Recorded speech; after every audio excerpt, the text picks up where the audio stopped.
Pourquoi l'élu souffre autant? Pourquoi la vie de l'élu est compliquée? Pourquoi l'élu souffre depuis son bas âge? Pourquoi la souffrance de l'élu, c'est depuis sa venue sur terre? Parce que l'élu vient comme étant un enfant choisi de Dieu pour venir changer le karma de la famille. Ça peut être une famille qui était liée à la pauvreté, à la stérilité, au célibat, à la souffrance. Parce que les ancêtres ont adoré les dieux de Baal, la mer, les eaux, les esprits des eaux, les esprits de la forêt. Parce que les ancêtres, il y a eu quelqu'un qui a violé. Alors toute cette famille est exposée au viol. Parce qu'il y a quelqu'un qui a tué, alors on tue. Parce qu'il y a quelqu'un qui a avorté, alors toutes les femmes qui viennent avortent ou encore font des fausses couches. En tout cas, il y a un karma. Qu'est-ce qu'un karma? Un karma, c'est une dette. Un karma, c'est quelque chose que l'on paye, qu'on a fait.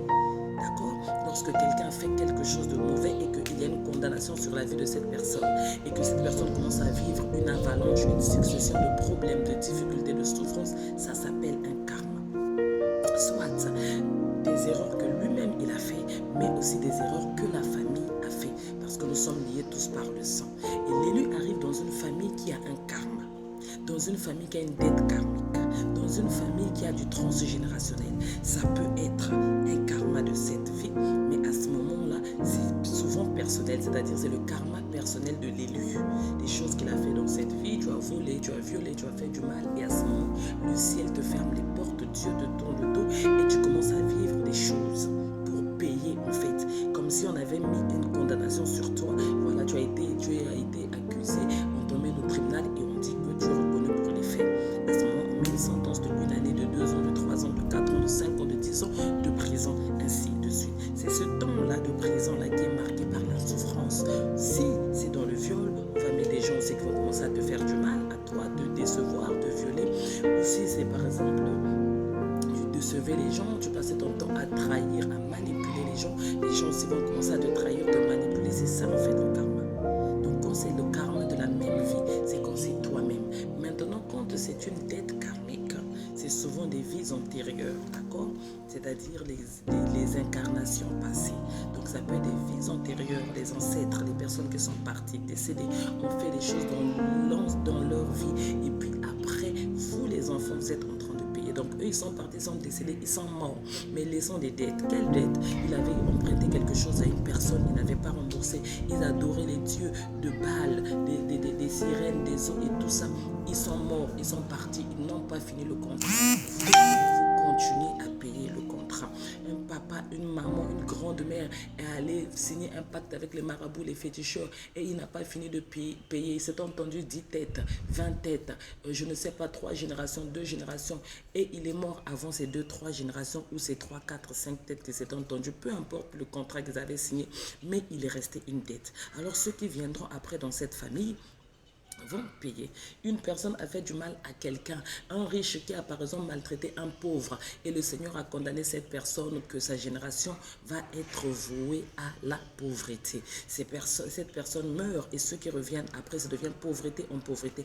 Ils ne comprennent pas, il y a une dette, il y a une condamnation. Il y a quelqu'un qui avait fait du mal, dit quelque chose à quelqu'un, et puis le karma descend. C'est pour ça que nous devons faire attention à nos actes. Les actes que nous posons dans notre vie, mais aussi dans la vie de nos enfants. Tu insultes quelqu'un, tu parles mal à quelqu'un, tu abuses de quelqu'un, tu fais de l'autorité spirituelle sur une personne, de l'autorité de puissance sur une personne parce que tu as l'argent, tu as des millions. Oui, tu ne le payes peut-être pas dans cette vie, mais après avoir maltraité cette personne pauvre, le Seigneur peut décréter que dans ta vie, à partir de toi, plus personne ne sera riche. Et voilà, tu meurs, tes enfants deviennent de pauvre en pauvre parce qu'il y avait quelqu'un qui maltraitait les pauvres. Pareil pour un pauvre. Tu manques le respect, par exemple, à une personne riche. Tu as fait du mal à une personne riche. Voilà, c'est ça le karma en fait. C'est quelque chose que nous payons d'une sentence qui a été décrétée dans le monde spirituel, en l'occurrence Dieu. Ou alors le diable, peu importe. Alors l'élu, qu'est-ce qu'il fait? L'élu, lui, vient dans cette famille pour venir nettoyer ce karma-là. Donc si c'est la pauvreté, l'élu doit souffrir. Puisqu'il vient de cette famille, dans cette famille, il y a un lien de pauvreté, personne ne réussit. Il y a une limitation. Ils avaient dit que personne, on ne sait pas ça vient d'où. Est-ce que c'est Dieu qui a condamné? Est-ce que c'est le diable qui a condamné? Est-ce que c'est parce qu'ils avaient désobéi à Dieu? Est-ce que c'est parce qu'ils n'ont pas payé les dettes du diable? Peu importe, l'élu vient pour changer cette donne-là. Alors l'élu va souffrir avant de pouvoir réussir. Mais lui, il finira par réussir. Elle finira par réussir parce qu'il est l'élu. Elle est l'élu. C'est lui qui est venu briser le cycle. Elle qui est venue briser le cycle. Alors, quelles que soient les difficultés, elle finira par réussir. Si elle réussit, alors elle déjà, elle est riche, les enfants vont être riches, ainsi de suite. Parce qu'il faut savoir qu'un élu, en général, engendre aussi des élus. Donc, il va engendrer aussi des élus. Et puis, après, le cycle va changer, va naître dans cette famille maintenant une génération de riches. Il va venir maintenant détruire la génération des autres. Si c'est le mariage, pareil. Si c'est dans le domaine sentimental, si c'est dans le domaine de voyage, pareil. L'élu va commencer à voyager et du coup, les enfants aussi qui vont commencer à voyager, ainsi de suite. Et ce truc-là se réveille dans la famille. Donc, l'élu souffre depuis son enfance parce qu'il vient transformer. C'est lui qui porte tout le poids. C'est lui qui porte toute la souffrance. C'est lui qui est mandaté pour payer la dette karmique. On va commencer à le maltraiter depuis l'enfance, par les amis, par les voisins, par les hommes, par les femmes qu'il rencontre. Tout son parcours, ce n'est que souffrance. Donc c'est comme si lui, il doit porter la souffrance de tous les autres. Un papa a fait du mal à quelqu'un, un oncle a tué des gens, et puis il y a un karma qui réclame que quelqu'un, si vous voulez que cette famille soit libérée, il faut que quelqu'un porte. Alors à ce moment, Dieu envoie un élu qui commence à devenir un pasteur. Dans mon cas, moi, je vous donne le témoignage de mon cas. Je viens d'une famille côté maternelle où il y a eu, comment on appelle ça, de la maltraitance. D'accord? Les femmes ont suivi de la maltraitance. Les femmes ont été frappées, chicotées par des hommes. Ils ont grandi comme ça. Leurs enfants ont vu leur maman être frappée, leur maman être maltraitée. Leurs enfants ont vu des chicotes. Leurs enfants ont vu, c'est-à-dire de la violence. Et c'est parti jusqu'à plusieurs générations, de ma grand-mère à mon arrière-grand-mère. Et en tant que prophète, quand je repars, le Saint-Esprit m'emmène jusqu'à même plus loin que mon arrière-grand-mère. C'est-à-dire à la période où on brûlait les sorcières sur les bûchers. Donc il y a eu des femmes dans ma famille qui ont été brûlées comme des sorcières, qui ont été brûlées comme des prêtresses. Et elles sont revenues. Et d'autres maintenant qui sont arrivées dans la génération où il n'y avait plus des sorcières qu'on brûlait sur les bûchers, se sont retrouvées des femmes battues, se sont retrouvées des femmes abandonnées, ainsi de suite. Alors, fallait maintenant venir changer cela afin qu'il y ait le bonheur. Donc, dans mon cas, c'était un lien de célibat.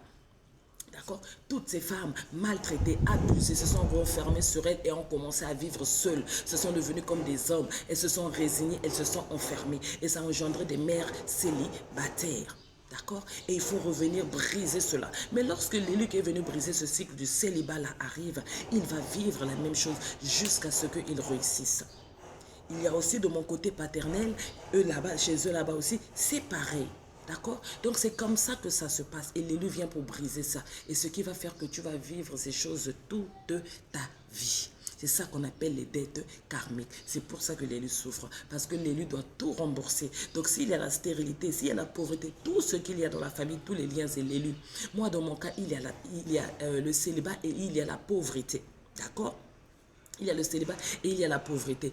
Et, de mon côté paternel, il y a aussi eu le lien de, comment dirais-je, des voyages, mais ce n'est pas très prononcé parce qu'il y a quand même beaucoup de gens, mais c'est beaucoup plus le célibat pardon, et la pauvreté que dans ma famille, de mes deux côtés, qui étaient très prononcés. Et moi, je suis l'élu de mon côté maternel afin de pouvoir venir briser ce cycle. L'élu de la lumière, je précise bien, parce qu'il y a l'élu des ténèbres de ma famille maternelle aussi, qui est là, qui existe, que je connais, d'accord? Maintenant, de mon côté paternel, il y a quelqu'un d'autre qui est mandaté aussi pour pouvoir aussi le faire, d'accord? On ne porte pas souvent les fardeaux de deux côtés. Et même lorsque Dieu te donne la mission des deux côtés, il y a un côté où ça sera beaucoup plus, dans l'autre, tu vas faire un peu, et il y a aussi une personne qui sera mandatée là-bas pour faire aussi l'autre côté. C'est ça. Voilà pourquoi l'élu est souvent persécuté depuis l'enfance. Parce que le monde des ténèbres, on reconnaît que c'est lui l'élu et on ne veut pas qu'il fasse la mission. Alors on va lui mettre les bâtons dans les roues. On va tout faire pour qu'il meure,